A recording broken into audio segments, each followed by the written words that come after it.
രൂപയിലാണ് trading first start ചെയ്തത്? ഞാൻ start ചെയ്തിട്ടുള്ള ക്യാപിറ്റൽ എന്ന് പറയുന്നത് 25,000-ലാണ്. ഞാൻ ചെറുപ്പം തൊട്ടേ ബിസിനസ്സിൽ പറയുന്ന പോലെ ഉപ്പാടെ കൂടെയൊക്കെ ആയിട്ട് ഇൻവോൾവ്ഡ് ആയിരുന്നു. പ്യുവർലി മൈൻഡ് ഗെയിമാണ്. കാരണം മൈൻഡ് സെറ്റ് ആണ് ഇതിൻ്റെ എല്ലാം എന്ന് പറയുന്നത്. ഏകദേശം നല്ലൊരു എമൗണ്ട് എനിക്ക് അതിൽ തന്നെ നഷ്ടം വന്നൊരു സിറ്റുവേഷൻ വന്നു. ഞാൻ ഏകദേശം 9ാം ക്ലാസ് 10ാം ക്ലാസ് പഠിക്കുന്ന സമയത്ത് നമ്മളൊരു സ്ഥാപനം തന്നെ നേരിട്ട് തുടങ്ങാൻ വേണ്ടിയിട്ട് നമ്മൾ സപ്പോർട്ട് ചെയ്തിട്ടുണ്ടായിരുന്നു. അത് അന്ന് ഞാൻ അങ്ങനെ മണി മാനേജ് ചെയ്തതുകൊണ്ട് എനിക്കത് അങ്ങനെ ചെയ്യാൻ പറ്റിയെന്നുള്ളതാണ്. Hi hello, it's me Sajana Saharas. ഇൻസ്പയറിൻ്റെ ഇൻസ്പിറേഷൻ നിറഞ്ഞ മറ്റൊരു സ്റ്റോറിയിലേക്ക് എല്ലാവർക്കും സ്വാഗതം.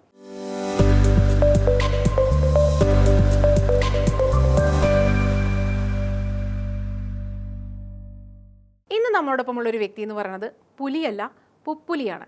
കാരണം എന്താണെന്നറിയോ? 16 വയസ്സിൽ ട്രേഡിംഗ് സ്റ്റാർട്ട് ചെയ്ത് 21 വയസ്സിൽ പ്രൊഫഷണൽ ട്രേഡർ ആവുക മാത്രമല്ല മറ്റധികം ബിസിനസ് ചെയ്ത് ഒരു സക്സസ്ഫുൾ ബിസിനസ്സായി മാറിയിട്ടുള്ള ഷിബ്ലി റഹ്മാനാണ് ഇന്ന് നമ്മോടൊപ്പം ഉള്ളത്. അപ്പോൾ നിങ്ങൾക്ക് എല്ലാവർക്കും അറിയാം, ട്രേഡിംഗ് എന്ന് പറഞ്ഞിട്ടുണ്ടെങ്കിൽ കൈതൊട്ടാ പൊള്ളും.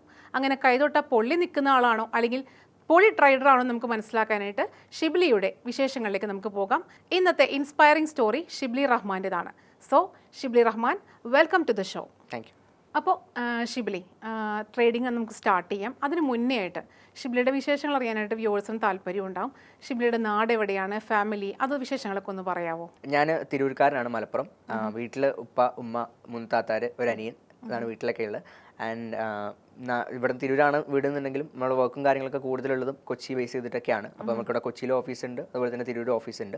അവിടെയും ഇവിടെയായിട്ടാണ് ബിസിനസ്സും കാര്യങ്ങളൊക്കെ റൺ ചെയ്തുകൊണ്ടിരിക്കുന്നത് നിലവിൽ. അപ്പോൾ അനിയനും ഇത്താത്തമാരൊക്കെ ഉള്ളിടത്ത് ഈ ഒരു 16 വയസ്സിൽ ട്രേഡിങ്ങിലേക്ക് വരിക അല്ലെങ്കിൽ സ്വന്തമായിട്ടൊരു ബിസിനസ്സിലേക്ക് വരിക എന്ന് പറഞ്ഞിട്ടുണ്ടെങ്കിൽ ഫാമിലി സപ്പോർട്ട് നന്നായിട്ട് വേണം അല്ലേ? അങ്ങനെ സപ്പോർട്ട് ഉണ്ടായിരുന്നോ ഫാമിലി? ഉണ്ടായിരുന്നു. എനിക്ക് ഉപ്പാക്ക് ട്രാവൽ ഏജൻസിയാണ്.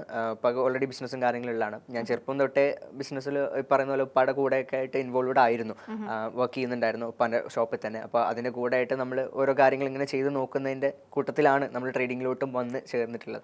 അതിപ്പോൾ ഓരോ കാര്യങ്ങൾ ട്രൈ ഔട്ട് ചെയ്തു. അതിൽ നമുക്കൊരു ഇത് കിട്ടിയത് ട്രേഡിങ്ങിലാണ്. അപ്പോൾ അതിൽ നമ്മൾ സ്റ്റാർട്ട് ചെയ്ത സമയത്ത് കുറച്ച് പ്രശ്നങ്ങളൊക്കെ ഉണ്ടായിരുന്നെങ്കിലും നമ്മളത് പിന്നീട് റിക്കവർ ചെയ്ത് കൊണ്ടുവന്നു. പിന്നെ അതിൽ നിന്നാണ് സത്യം പറഞ്ഞാൽ ബാക്കിയുള്ള ബിസിനസ്സും കാര്യങ്ങളൊക്കെ ബിൽഡ് ചെയ്ത് വന്നത്. അപ്പോൾ ആ സമയത്ത് തന്നെ നമ്മൾ ഫാമിലിയുടെ നല്ല സപ്പോർട്ട് ഉണ്ടായിരുന്നു എന്ന് പറയാൻ കാരണം എന്ന് വെച്ച് കഴിഞ്ഞാൽ, ഞാൻ ഉപ്പാടെ ഷോപ്പിൽ വർക്ക് ചെയ്തിരുന്ന സമയത്ത് തന്നെ നമുക്ക് നമ്മുടെ തന്നെ സ്വന്തം ഒരു സ്ഥാപനം തുടങ്ങാനുള്ള സപ്പോർട്ടും കാര്യങ്ങളൊക്കെ ഉപ്പ തന്നിട്ടുണ്ടായിരുന്നു.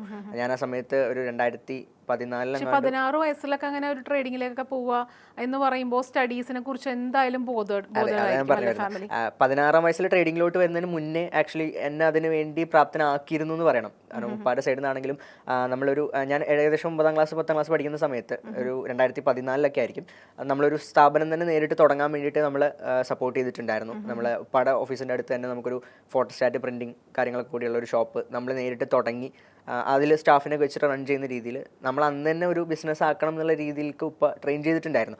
അങ്ങനെ ഒരു സപ്പോർട്ട് ഉപ്പാൻ്റെ സൈഡിൽ നിന്ന് കിട്ടിയതുകൊണ്ടാണ് നമ്മൾക്ക് പിന്നീട് ഇതിലേക്കൊക്കെ ഇറങ്ങാനുള്ള ഒരു ധൈര്യം ഉണ്ടായതും. അപ്പോൾ 16ാം വയസ്സിലേക്ക് ട്രേഡിങ്ങിലോട്ട് വരുന്നതിന് മുന്നേ നമ്മൾ ആക്ച്വലി ഇതിനെക്കുറിച്ചൊക്കെ പഠിക്കുന്നുണ്ട്, മനസ്സിലാക്കുന്നുണ്ട്, അവിടെ നിന്ന് ഇവിടുന്നൊക്കെ കേട്ടറിയുന്നുണ്ട്. പിന്നെ നമുക്കിത് എന്തുകൊണ്ട് ചെയ്ത് നോക്കിക്കൂടാ എന്നുള്ളൊരു ഇതിലാണ് 16ാമത്തെ വയസ്സിൽ ഇത് സ്റ്റാർട്ട് ചെയ്യുന്നത്. അത് 16ാം വയസ്സിലാണ് ട്രേഡിങ്ങിൽ സ്റ്റാർട്ട് ചെയ്യാന്ന് പറയുമ്പോൾ നമുക്ക് ഒരുപാട് ലിമിറ്റേഷൻസ് ഉണ്ട്.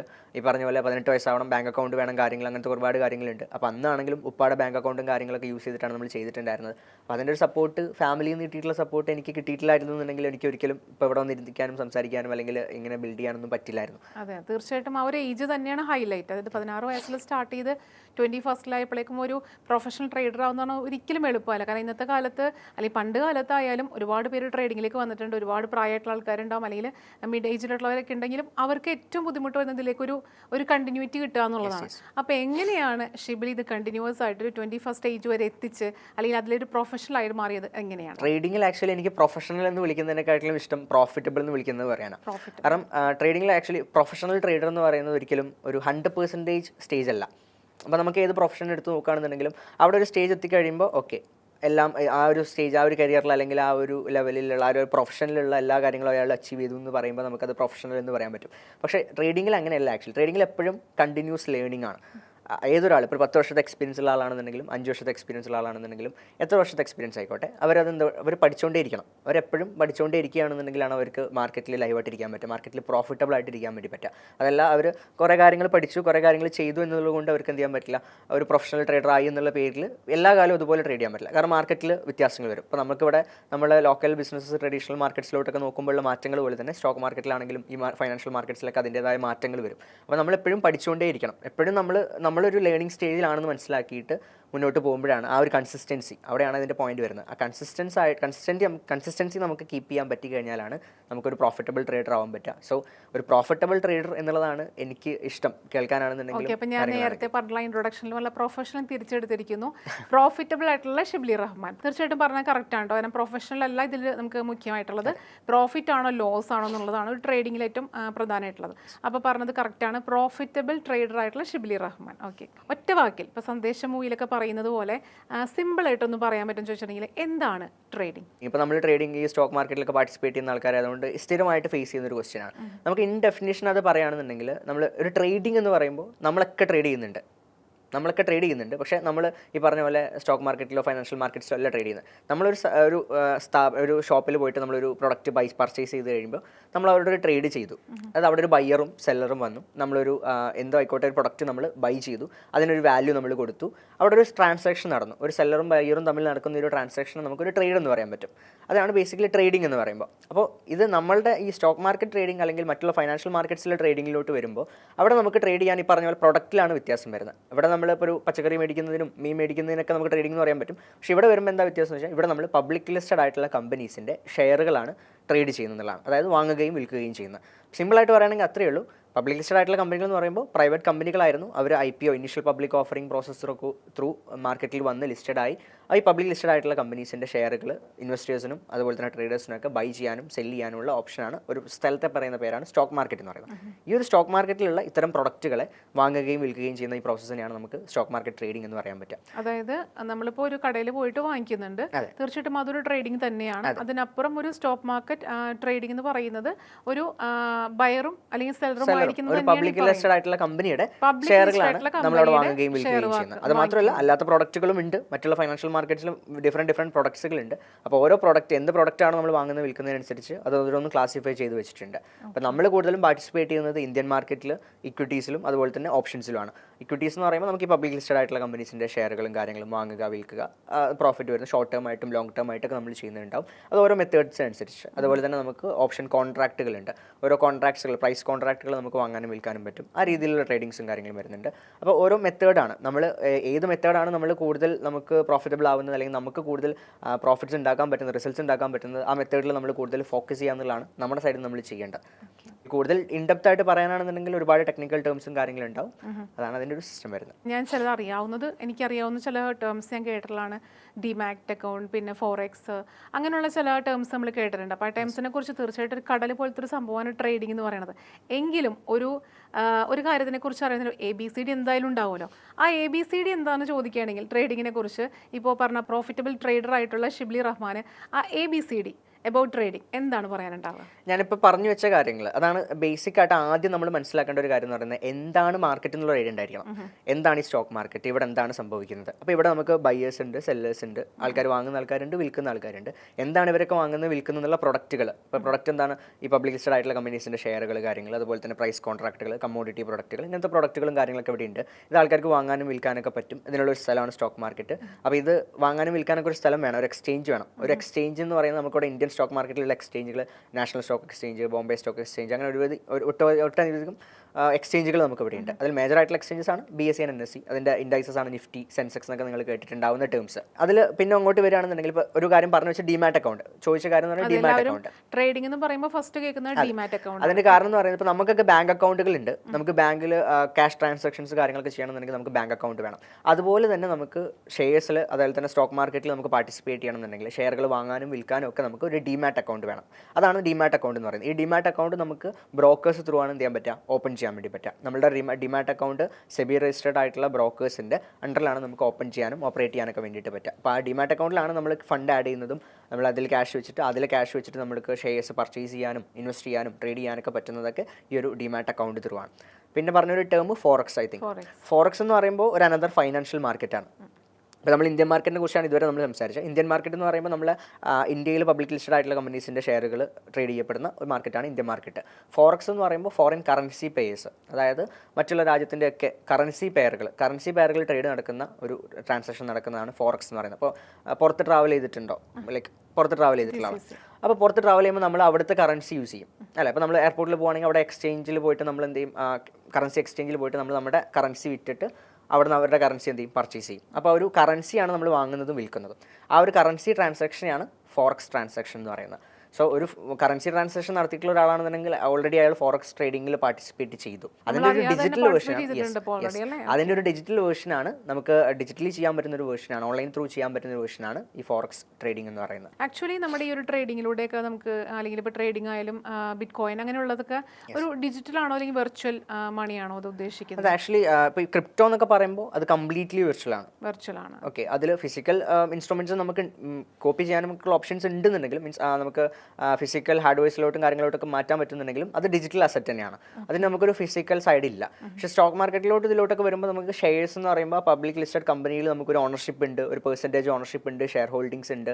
ആ രീതിയിലേക്ക് വരുമ്പോൾ ഒരു വ്യത്യാസമുണ്ട്. അപ്പോൾ അതൊരു വിർച്വൽ സെറ്റപ്പും അതുപോലെ തന്നെ നമുക്കിവിടെ ഫിസിക്കൽ എന്ന് പറയാൻ പറ്റില്ല, എന്നാൽ നമുക്കിവിടെ അതിനുള്ളൊരു ഓണർഷിപ്പിനുള്ള ഒരു പ്രൊഡക്റ്റും കാര്യങ്ങളൊക്കെ നമുക്കിവിടെ ഉണ്ട് എന്നുള്ളതാണ് വ്യത്യാസം വരുന്നത്. അപ്പോൾ ക്രിപ്റ്റോ മാർക്കറ്റ് എന്ന് പറയുന്നതാണ് ബിറ്റ് കോയിനും കാര്യങ്ങളൊക്കെ വരുന്നത് ഒരു digital asset, completely digital asset ആണ്. അത് മാത്രമല്ല ഡീസെൻട്രലൈസ്ഡും ആണ്. അതിനൊരു സെൻട്രലൈസ്ഡ് സ്വഭാവമില്ല. അതൊരു ടെക്നോളജി, ബ്ലോക്ക് ചെയിൻ ടെക്നോളജീനെ ബേസ് ചെയ്തിട്ടൊക്കെ വർക്ക് ചെയ്യുന്ന, ടെക്നിക്കൽ ടേംസിലോട്ട് പോകുകയാണെങ്കിൽ ഒരുപാടുണ്ട്. അപ്പോൾ ആ ഒരു രീതിയിൽ വർക്ക് ചെയ്യുന്നതാണ്. അപ്പോൾ അതിനെ നമുക്ക് കംപ്ലീറ്റ്ലി പറയുന്ന ഡിജിറ്റൽ അസറ്റ്സ് എന്നുള്ള രീതിയിൽ നമുക്ക് പറയാൻ പറ്റും. ഷെയർസിനെ നമുക്ക് പൂർണ്ണമായിട്ട് അങ്ങനെ പറയാൻ പറ്റില്ല. നേരത്തെ ഇത് ഫിസിക്കൽ അസറ്റ്സ് ആയിരുന്നു. നമുക്കിപ്പോൾ ഷെയറൊക്കെ പർച്ചേസ് ചെയ്യുന്ന സമയത്ത് ആദ്യ കാലങ്ങളിൽ നമുക്ക് ഫിസിക്കൽ ഷെയർ ഡോക്യുമെൻ്റ് ആയിട്ട് നമുക്ക് പോസ്റ്റൽ വഴി നമുക്കൊരു ഷെയർ ഡോക്യുമെൻറ്റും കാര്യങ്ങളൊക്കെ വരുമായിരുന്നു. ഇപ്പോൾ അത് ഇപ്പോൾ ഡിജിറ്റലായിട്ട് നമ്മൾ ചെയ്യുന്നു എന്ന് മാത്രം. പക്ഷേ നടക്കുന്നത് ഫിസിക്കൽ ഓപ്പറേഷൻസ് അവിടെ നടക്കുന്നുണ്ടെന്നുള്ള. അപ്പം ട്രേഡിങ്ങിലേക്ക് നമ്മൾ കുറച്ചും കൂടെ കഴിഞ്ഞിട്ട് വരാം. അപ്പോൾ അതിന് മുന്നേ എനിക്ക് ചോദിക്കാനുള്ള, കാരണം ഭയങ്കര ഒരു എക്സൈറ്റഡ് ആണ് കേട്ടോ എനിക്ക് ചോദിക്കാനായിട്ട്. ഈ ഒരു 16 വയസ്സ് തൊട്ട് 21 വയസ്സുള്ള കാലഘട്ടങ്ങൾക്കുള്ളിൽ ട്രേഡറായെന്ന് മാത്രമല്ല പിന്നെയും വേറെ ബിസിനസ് സംരംഭങ്ങളിലേക്ക് വന്നിട്ടുണ്ട്. അതെന്തൊക്കെയാണ് ആ ബിസിനസ് സംരംഭങ്ങൾ? ഞാൻ ട്രേഡിംഗ് സ്റ്റാർട്ട് ചെയ്തതിന് ശേഷം ആദ്യം സ്റ്റാർട്ട് ചെയ്ത ബിസിനസ് എന്ന് പറയുന്നത് അസറ്റ് മാനേജ്മെൻറ്റ് കമ്പനിയാണ്, റോയൽ അസറ്റ്സ് ഇൻവെസ്റ്റ്മെൻറ്റ്സ് എന്ന് പറഞ്ഞിട്ട്. പിന്നെ നമ്മൾ സ്റ്റാർട്ട് ചെയ്തതാണ് നമ്മൾ അക്കാദമി. കാരണം എൻ്റെ അടുത്ത് ഇപ്പോൾ പറഞ്ഞ പോലെ ട്രേഡിംഗ് പഠിക്കാൻ വേണ്ടി കുറേ പേര് നമ്മളെ അടുത്ത് വരുന്ന ആൾക്കാരുണ്ട്. അപ്പോൾ അവർക്ക് ഒരു പ്രോപ്പർ എഡ്യൂക്കേഷൻ, നമ്മൾ പ്രോപ്പർ ഗൈഡൻസിൽ ഒരു പ്രോപ്പർ കമ്മ്യൂണിറ്റി ത്രൂ നമുക്ക് കൊടുക്കാൻ പറ്റുകയാണെന്നുണ്ടെങ്കിൽ അതിന് വേണ്ടിയിട്ടാണ് നമ്മൾ റോയൽ അക്കാദമി എന്ന് പറഞ്ഞിട്ട്, റോയൽ ട്രേഡേഴ്സ് അക്കാദമി എന്ന് പറഞ്ഞിട്ട് ഒരു ഫൈനാൻസ് ഇൻസ്റ്റിറ്റ്യൂഷൻ നമ്മൾ സ്റ്റാർട്ട് ചെയ്തത്. ആൻഡ് അത് കഴിഞ്ഞ് നമ്മൾ പിന്നെ ഒരു IT ഫേം സ്റ്റാർട്ട് ചെയ്തു, ആഷ്കോർപ്പ് IT സൊല്യൂഷൻസ് എന്ന് പറഞ്ഞിട്ട്. പിന്നെ അതുപോലെ തന്നെ ഒരു സോഷ്യൽ മീഡിയ മാർക്കറ്റിംഗ് ഏജൻസി ഇപ്പോൾ റൺ ചെയ്യുന്നുണ്ട്. പിന്നെ അതുപോലെ നമുക്ക് ഒരു ഓട്ടോമേറ്റഡ് ട്രേഡിംഗ് സോഫ്റ്റ്വെയർ കാര്യങ്ങളുണ്ട്. പിന്നെ അതുപോലെ തന്നെ ഒരു ഇ-കൊമേഴ്സ് പ്ലാറ്റ്ഫോം ഇപ്പോൾ നമ്മൾ റൺ ചെയ്യുന്നുണ്ട്. റോയൽ അസറ്റ്സ് ആൻഡ് ഇൻവെസ്റ്റ്മെന്റ്സിന്റെ കീഴിലാണ് ഈ ഒരു പാരന്റ് കമ്പനി എന്ന് പറയുമ്പോൾ ഗ്രൂപ്പ് ഓഫ് കമ്പനീസ് എന്നുള്ള രീതിയിലാണ് നമ്മളിത് റൺ ചെയ്ത് പോകുന്നത്. അപ്പോൾ നമുക്ക് ഈ അസറ്റ് മാനേജ്മെന്റ് എന്ന് പറയുമ്പോഴും നമ്മൾ ബിസിനസ്സസ് ആണ് നമ്മളിവിടെ റൺ ചെയ്യുന്നത്. ആ ബിസിനസ്സിലേക്കാണ് നമ്മൾ കൂടുതൽ ഫോക്കസ് ചെയ്യുന്നത്. ഇപ്പം സ്റ്റിൽ ഞാൻ പറയുകയാണെന്നുണ്ടെങ്കിൽ ട്രേഡിംഗ് എന്ന് പറയുന്നത് എനിക്ക് എൻ്റെ ഒരു ഇൻകം സോഴ്സ് മാത്രമായിട്ടാണ് ഞാൻ കാണുന്നത്. അപ്പോൾ ആ ഒരു ഇൻകം സോഴ്സ് അവിടെ നമുക്ക് മെയിൻറ്റെയിൻ ചെയ്ത് പോകാൻ പറ്റും. ആൻഡ് ബാക്കിയുള്ള ബിസിനസ്സസും നമ്മൾ അതിൻ്റെ കൂടെ പാരലായിട്ട് റൺ ചെയ്ത് പോകുന്നില്ല.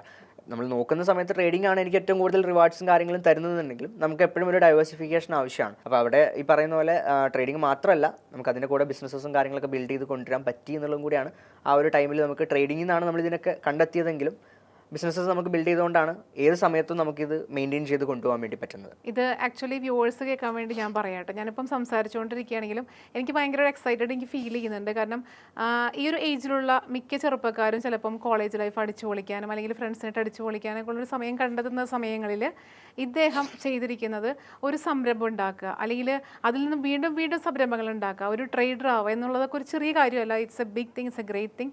സോ അതിനൊരു അപ്ലോസ് എന്തായാലും തീർച്ചയായിട്ടും ഉണ്ട് കേട്ടോ ഷിബ്ലി റഹ്മാൻ. അപ്പോൾ ഷിബ്ലി റഹ്മാൻ്റെ ഒരു സംരംഭം എന്ന് പറയുന്നത് റോയൽ അസറ്റ്സ് ആൻഡ് ഇൻവെസ്റ്റ്മെൻറ്റ്സ് ആണ്. അതിൻ്റെ താഴെയുള്ള കുറച്ച് സംരംഭങ്ങളും കൂടി ഉണ്ടെന്നുള്ളതിനെ കുറിച്ചൊക്കെ സംസാരിച്ചു. ഇതിൻ്റെ എല്ലാം ഉടമ ഷിബ്ലി റഹ്മാൻ മാത്രമാണോ? കറന്റ് ഞാൻ മാത്രമല്ല, നമുക്കിപ്പോൾ എല്ലാം കൂടെ ഒരുമിച്ച് മാനേജ് ചെയ്യാന്ന് പറയുന്നത് പോസിബിൾ ആയിട്ടുള്ള കാര്യമല്ല. ഇപ്പോൾ ബിസിനസ് ചെയ്യുമ്പോൾ നമ്മളെ സംബന്ധിച്ചിടത്തോളം പ്രത്യേകിച്ച് ഇത് ഓരോ മേഖല ആയതുകൊണ്ട് തന്നെ, ഇപ്പോൾ ടെക് ആണെന്നുണ്ടെങ്കിൽ ടെക്കിൻ്റെ ഒരു സൈഡ് നമുക്ക് ഒരു ലിമിറ്റ് ഉണ്ട്. നമ്മളെ സംബന്ധിച്ചിടത്തോളം ഇപ്പോൾ പഠിച്ച് ചെയ്യാനാണെന്നുണ്ടെങ്കിലും ഒരു ലിമിറ്റ് ഉണ്ട്. അപ്പോൾ നമ്മൾ ചിലപ്പോൾ അത് പഠിച്ച് അത് ഫോക്കസ് ചെയ്യാൻ പോയി കഴിഞ്ഞാൽ നമ്മളെ നിലവിലുള്ള ബിസിനസ്സിനെ അത് ബാധിക്കും, അങ്ങനത്തെ പ്രശ്നങ്ങളൊക്കെ സംഭവിക്കും. അപ്പോൾ അതുകൊണ്ട് തന്നെ നമുക്ക് എല്ലാം കൂടെ ഒരുമിച്ച് ഞാൻ തന്നെ എല്ലാം ചെയ്യാം എന്ന രീതിയിൽ നിന്ന് കഴിഞ്ഞാൽ ബിസിനസ് ഒരിക്കലും നമുക്ക് സക്സസ് ആയിട്ട് റൺ ചെയ്യാൻ പറ്റില്ല. അതുകൊണ്ട് തന്നെ നമുക്ക് ഇതിന് കോഫൗണ്ടേഴ്സും കാര്യങ്ങളൊക്കെ ഉണ്ട്. അപ്പോൾ അവർ വെച്ചിട്ടാണ് നമ്മൾ ഇത് റൺ ചെയ്യുന്ന കാര്യങ്ങളൊക്കെ. അപ്പോൾ ഇതിൽ തന്നെ നമ്മൾ ഇൻവെസ്റ്ററായിട്ട് മാത്രം ഞാൻ നിൽക്കുന്ന ബിസിനസ്സസ് ഉണ്ട്. കംപ്ലീറ്റ് അവരാണ് റൺ ചെയ്യുന്നത്. നമ്മളൊരു ഗൈഡൻസ് മാത്രം അവർക്ക് അവിടെ ഉണ്ടായാൽ മതി. സൈലന്റ് പാർട്ണർ എന്നുള്ള രീതിയിൽ. അതെ, സൈലന്റ് വാക്കിംഗ് മീൻസ് ആക്റ്റീവാണ്, പക്ഷെ എന്നാലും നമുക്ക് ഈ പറയുന്ന പോലെ നമ്മൾ തിരിഞ്ഞു നോക്കേണ്ട ആവശ്യമില്ല. കംപ്ലീറ്റ് കാര്യങ്ങൾ അവർ നോക്കും. ആ രീതിയിലേക്ക് നമ്മൾ അവരെ ഇനീഷ്യൽ തന്നെ ട്രെയിൻ ചെയ്ത് അവർ ആ ഒരു ലെവലിൽ നമ്മൾ സപ്പോർട്ട് ചെയ്ത് കൊണ്ടു കൊടുത്താൽ മതി. ആ ഒരു ലെവലിൽ നമ്മൾ മെയിൻറ്റെയിൻ ചെയ്താൽ മതി. അപ്പോൾ എത്ര സ്റ്റാഫ്സ് ഉണ്ട് ഇപ്പം? നമുക്കിപ്പോൾ ഏകദേശം നമ്മുടെ ടീം സ്ട്രെങ്ത് നോക്കുകയാണെങ്കിൽ ഏകദേശം 30ഓളം ടീം സ്ട്രെങ്ത് ഉണ്ട്. 30ഓളം സ്റ്റാഫ് ഉണ്ട് അല്ലേ? Okay fine. പിന്നെ എത്രത്തോളം ക്ലയൻസ് ഉണ്ട്? ക്ലയൻസ് നമുക്ക് ഇപ്പോൾ നമ്മുടെ കമ്മ്യൂണിറ്റിയിലോട്ട് നോക്കുകയാണെന്നുണ്ടെങ്കിൽ നമുക്ക് ഏകദേശം ഒരു 1000-ഓളം സ്റ്റുഡൻസ് നമ്മുടെ കമ്മ്യൂണിറ്റിയിൽ റോയൽ അക്കാദമിയിൽ നമുക്ക് പഠിച്ചിറങ്ങിയിട്ടുണ്ട്. അപ്പോൾ നമുക്ക് അസറ്റ് മാനേജ്മെൻറ്റിലാണെന്നുണ്ടെങ്കിലും 50 പേരോളം ക്ലയൻസ് വരുന്നുണ്ട്. പിന്നെ നമ്മുടെ സോഫ്റ്റ്വെയറിൻ്റെ സബ്സ്ക്രിപ്ഷൻ എടുത്തിട്ടുള്ള ആൾക്കാർ ഒരു 100-150 പേര് അങ്ങനെ വരുന്നുണ്ട്. അപ്പോൾ ക്ലയൻസ് എപ്പോഴും നമുക്കൊരു നമ്പർ എന്ന രീതിയിൽ പറയാൻ പറ്റില്ല. ഇങ്ങോട്ടും ക്ലയൻസുകൾ ഇങ്ങനെ ഓരോ ദിവസം വന്നുകൊണ്ടിരിക്കുകയാണ്, അങ്ങനെ വന്നുകൊണ്ടിരിക്കുന്ന രീതിയിലാണ്. അപ്പോൾ എല്ലാ സ്റ്റാഫ് ആയാലും അല്ലെങ്കിൽ ക്ലയൻസ് ആയാലും 100% സാറ്റിസ്ഫൈ ആണെന്ന് ഷിബിലിക്ക് സാറ്റിസ്ഫൈ ആക്കാൻ നമുക്ക് മാക്സിമം നമ്മൾ നമ്മുടെ സൈഡിൽ നിന്ന് ട്രൈ ചെയ്യും. കാരണം ഇപ്പോൾ ട്രേഡിങ്ങിൻ്റെ കേസിലോട്ട് വരുമ്പോൾ ബാക്കിയുള്ളതൊക്കെ ഓക്കെ, ബാക്കിയുള്ളതൊക്കെ നമുക്ക് 100% നമുക്ക് എത്തിക്കാൻ പറ്റും. പക്ഷേ ട്രേഡിങ്ങിൻ്റെ കേസിലോട്ട് വരുമ്പോൾ അവിടെ നമുക്ക് വരുന്ന സ്റ്റുഡൻസ് ആയിക്കോട്ടെ, നമുക്ക് ഒരിക്കലും 100% എന്നുള്ളൊരു സംഭവം അവിടെ അച്ചീവ് ചെയ്യാൻ പറ്റില്ല. കാരണം നമ്മളെപ്പോലെ നമ്മൾ മനസ്സിലാക്കി പഠിച്ച കാര്യങ്ങൾ, നമ്മളുടെ ഈ എക്സ്പീരിയൻസ് കാര്യങ്ങൾ ഇതൊക്കെയാണ് ഇവർക്ക് നമ്മൾ പഠിപ്പിച്ചു കൊടുക്കുന്നത്. നമ്മളുടെ കൂടെ ഇരുത്തിയിട്ടാണ് ഇവരെ ട്രേഡ് ചെയ്യിപ്പിക്കുന്നത്. എക്സ്പീരിയൻസ് അങ്ങനെ ഒരു എക്സ്പീരിയൻസ് അവർക്ക് ഉണ്ടാക്കി കൊടുത്ത് ആ രീതിയിൽ പ്രാക്ടീസ് ചെയ്യിപ്പിച്ചിട്ടാണ് നമ്മൾ ഇവരെ പഠിപ്പിക്കുന്നതൊക്കെ. പക്ഷേ ആ ഒരു സെയിം എഫേർട്ട് അവരിട്ട് കഴിഞ്ഞാലാണ് അതിൻ്റെ റിസൾട്ട് അതുപോലെ ഉണ്ടാവുക. ഇപ്പോൾ ഒരു ബാച്ച് വൈസ് ഒക്കെ വരികയാണെന്നുണ്ടെങ്കിൽ 10 പേര് നമ്മൾ എടുത്ത് നോക്കുകയാണെന്നുണ്ടെങ്കിൽ ആ 10 പേരിൽ 10 പേരും ഡിഫറൻറ്റ് ഐക്യൂലായിരിക്കും. അവർ ഓരോരുത്തരുടെയും ഓരോ ക്യാരക്ടർ അല്ലെങ്കിൽ ഓരോരുത്തരുടെയും ക്യാപ്പബിലിറ്റി ഒക്കെ വ്യത്യാസം ഉണ്ടാവും. ക്യാപിറ്റൽ വ്യത്യാസം ഉണ്ടാവും, ക്യാപ്പബിലിറ്റി വ്യത്യാസം ഉണ്ടാവും, ഓരോ കാര്യങ്ങൾ വ്യത്യാസം ഉണ്ടാവും. അപ്പോൾ അതിനനുസരിച്ച് അവരുടെ റിസൾട്ടിലും അതിൻ്റേതായ വ്യത്യാസങ്ങളുണ്ടാവും. അപ്പോൾ 100% ഒരിക്കലും നമുക്കതിൽ അഷ്യൂർഡ് പറയാൻ പറ്റില്ല. ട്രേഡിങ്ങിൻ്റെ കേസിൽ ഒരു കാര്യത്തിലും നമുക്ക് 100% അഷുറൻസ് പറയാൻ പറ്റില്ല. അതിനിപ്പോൾ പ്രോഫിറ്റിൻ്റെ കേസിലാണെങ്കിലും എല്ലാത്തിൻ്റെ കേസിലും നമുക്ക് എല്ലാ മാസവും ഇത്ര രൂപ പ്രോഫിറ്റ് കിട്ടും എന്ന രീതിയിൽ ഒരിക്കലും ട്രേഡിങ്ങിനെ കാണാൻ പാടില്ല എന്നുള്ള ഞാൻ എല്ലായിടത്തും പറയുന്ന കാര്യമാണ്. അതിൻ്റെ റീസൺ ഉണ്ട്. കാരണം ട്രേഡിംഗ് സ്റ്റിൽ ഒരു വേരിയബിൾ ഇൻകം സോഴ്സ് ആയിട്ട് നമുക്ക് കാണാൻ പറ്റുള്ളൂ. എല്ലാ മാസവും അതിൽ നിന്ന് ഒരു ഫിക്സഡ് ഇൻകം എന്ന രീതിയിൽ നമുക്ക് ട്രേഡിങ്ങിനെ കാണാൻ പറ്റില്ല. അതുകൊണ്ട് തന്നെയാണ് നമ്മൾ പാരലായിട്ട് മറ്റുള്ള ബിസിനസ്സും കാര്യങ്ങളൊക്കെ ബിൽഡ് ചെയ്യുന്നതും ഒക്കെ ചെയ്യുന്നതും. അപ്പോൾ ഈ പറഞ്ഞ നമ്മൾ ചോദിച്ചു എന്ന് പറഞ്ഞാൽ 100% നമുക്ക് സാറ്റിസ്ഫൈഡ് ആക്കാൻ പറ്റുമെന്ന് വെച്ച് കഴിഞ്ഞാൽ നമ്മുടെ സൈഡിൽ നിന്ന് നമ്മൾ 100% സാറ്റിസ്ഫൈഡ് ആവും. നമ്മൾ എല്ലാ സർവീസസ് അവർക്ക് പ്രൊവൈഡ് ചെയ്യുന്നുണ്ട്. പിന്നെ അത് മാത്രമല്ല, ഇപ്പോൾ കമ്മ്യൂണിറ്റിയുടെ കേസിലാണെങ്കിലും ഒരു ട്രേഡർ നമ്മളെടുത്ത് വരികയാണ്, ഒരു സ്റ്റുഡൻ്റ് ആയിട്ട് വരികയാണെന്നുണ്ടെങ്കിൽ അവർ ട്രേഡ് ചെയ്ത് ഇൻഡിവിജ്വലി പ്രോഫിറ്റബിൾ ആവുന്നത് വരെ നമ്മളുടെ ഗൈഡൻസും കാര്യങ്ങളും നമ്മൾ കൊടുത്തുകൊണ്ടിരിക്കും. അതല്ലാതെ നമുക്ക് ഒരു മാസത്തെ കോഴ്സ് അല്ലെങ്കിൽ ഒരു 2 മാസത്തെ കോഴ്സ് അല്ലെങ്കിൽ ഒരു വർഷത്തെ കോഴ്സ് അങ്ങനത്തെ ഒരു സംഭവത്തിലല്ല നമ്മൾ അവരെ ക്ലയൻസിനെ നമ്മൾ അപ്രോച്ച് ചെയ്യുന്നത്. അവർ പ്രോഫിറ്റബിൾ ആവുന്നവരെ നമ്മൾ അവരെ കൂടെ ഫിക്സഡ് പീരീഡ് ഒന്നും കൊടുക്കുന്നില്ല. നിങ്ങൾ എപ്പോഴാണോ സ്റ്റേബിൾ ആവുന്നത് അതുവരെ ഞങ്ങൾ കൂടെ ഉണ്ടാവുന്നതാണ് റോയൽ അസറ്റ്സ് ആൻഡ് ഇൻവെസ്റ്റ്മെന്റ് കൊടുക്കുന്ന ഏറ്റവും വലിയ ഒരു ഉറപ്പ് അല്ലേ? കാരണം ഇത് നമ്മളൊരു ബിസിനസ് ആയിട്ടല്ല, ആക്ച്വലി നമ്മളൊരു കമ്മ്യൂണിറ്റി ആയിട്ടാണ് നമ്മളിത് ഇനീഷ്യലി തന്നെ നമ്മൾ സ്റ്റാർട്ട് ചെയ്തപ്പോൾ തന്നെ നമ്മളത് മെയിൻറ്റെയിൻ ചെയ്ത് വന്നിട്ടുള്ളത്. സോ അത് നമ്മളെ ഒരു കുടുംബം എന്ന രീതിയിലാണ് നമ്മൾ ആ ഒരു കമ്മ്യൂണിറ്റിയെ കാണുന്നത്. അപ്പോൾ അത് നമ്മളെ കൂടെ വളർത്തിക്കൊണ്ടുവരിക, learn together, earn together, grow together എന്നുള്ളതാണ് നമ്മളവിടെ ഫോളോ ചെയ്യുന്ന ഒരു മെത്തേഡ് എന്ന് പറയുന്നത്. അത് ആ രീതിയിൽ തന്നെയാണ് നമ്മൾ കൊണ്ടുപോകുന്നത്. ട്രേഡിങ്ങിലേക്ക് വരികയാണെങ്കിൽ എനിക്ക് പേഴ്സണലി അല്ലെങ്കിൽ ഒരുപാട് ആൾക്കാർക്ക് അറിയണമെന്ന് ആഗ്രഹമുള്ളൊരു ചോദ്യമാണ് ചോദിക്കാൻ പോകുന്നത്. എത്ര രൂപയിലാണ് ട്രേഡിംഗ് ഫസ്റ്റ് സ്റ്റാർട്ട് ചെയ്തത്? ഇപ്പം എത്രയിലാണ് നിൽക്കുന്നത്? എത്രത്തോളം അതിൽ ലോസ് ആൻഡ് പ്രോഫിറ്റ് ഉണ്ടായിട്ടുണ്ട് ഒന്ന് പറയാമോ? ഇപ്പം എന്നെ സംബന്ധിച്ചിടത്തോളം ഞാൻ സ്റ്റാർട്ട് ചെയ്തിട്ടുള്ള ഒരു ക്യാപിറ്റൽ എന്ന് പറയുന്നത് 25,000-ലാണ്. 25,000 ആണ് ഞാൻ ഇനീഷ്യലി ഞാൻ സ്റ്റാർട്ട് ചെയ്ത സമയത്ത്. അതിൽ ക്യാപിറ്റൽ എങ്ങനെയാണ് 25,000? എൻ്റെ പേഴ്സണൽ സേവിങ്സ് തന്നെ എനിക്ക് ഉണ്ടായിരുന്നു സ്റ്റാർട്ട് ചെയ്യുന്ന സമയത്ത്. പക്ഷേ ഈ 25,000-ൽ സ്റ്റാർട്ട് ചെയ്ത കഥ അവിടെ നിൽക്കട്ടെ. സ്റ്റാർട്ട് ചെയ്യുന്ന സമയത്ത് എനിക്ക് അത്യാവശ്യം വലിയ കുഴപ്പമൊന്നും ഉണ്ടായിരുന്നില്ല. സ്റ്റോക്സിലാണ് ഞാൻ സ്റ്റാർട്ട് ചെയ്തത്. ലിവറേജസും കാര്യങ്ങളൊക്കെ ഉണ്ടായിരുന്ന സമയത്തായിരുന്നു ട്രേഡ് ചെയ്തിട്ടുണ്ടായിരുന്നത്. അത്യാവശ്യം കുഴപ്പമില്ലാത്തൊരു പ്രോഫിറ്റ് ഗെയിൻ ചെയ്ത് തുടങ്ങിയപ്പോഴാണ് നമ്മൾ അസറ്റ് മാനേജ്മെൻറ്റ് എന്നുള്ളൊരു പ്ലാനിലോട്ട്, ആക്ച്വലി അത് കമ്പനി ആവുന്നതിന് മുന്നേ നമ്മൾ ഈ പറയുന്ന പോലെ ട്രേഡിംഗ് തുടങ്ങിക്കഴിഞ്ഞാൽ എല്ലാവർക്കും പറ്റുന്നൊരു അബദ്ധമാണ്. ആരെങ്കിലും കുറച്ച് പൈസ ഒക്കെ തന്നു കഴിയുമ്പോൾ ഓക്കെ ഞാൻ 25,000 വെച്ചിട്ട് എനിക്ക് 2,500 രൂപ ഉണ്ടാക്കാൻ പറ്റുന്നുണ്ടെങ്കിൽ 2.5 ലക്ഷം ഉണ്ടെങ്കിൽ എനിക്ക് 25,000 ഉണ്ടാക്കാം എന്നൊരു മൈൻഡ് സെറ്റിലോട്ട് വരും. ഇനീഷ്യലി സ്റ്റാർട്ട് ചെയ്യുമ്പോൾ എല്ലാവർക്കും പറ്റുന്നൊരു ബുദ്ധിമുട്ടാണ്. അപ്പോൾ ഞാൻ കാൽക്കുലേറ്റ് ചെയ്യാണ്, ഞാൻ ഇത്ര പെർസെൻറ്റേജ് ഉണ്ടാക്കുന്നുണ്ടെങ്കിൽ എത്ര രൂപ ഉണ്ടെങ്കിൽ എനിക്ക് ഇത്രയും രൂപ ഉണ്ടാക്കാൻ പറ്റുമല്ലോ.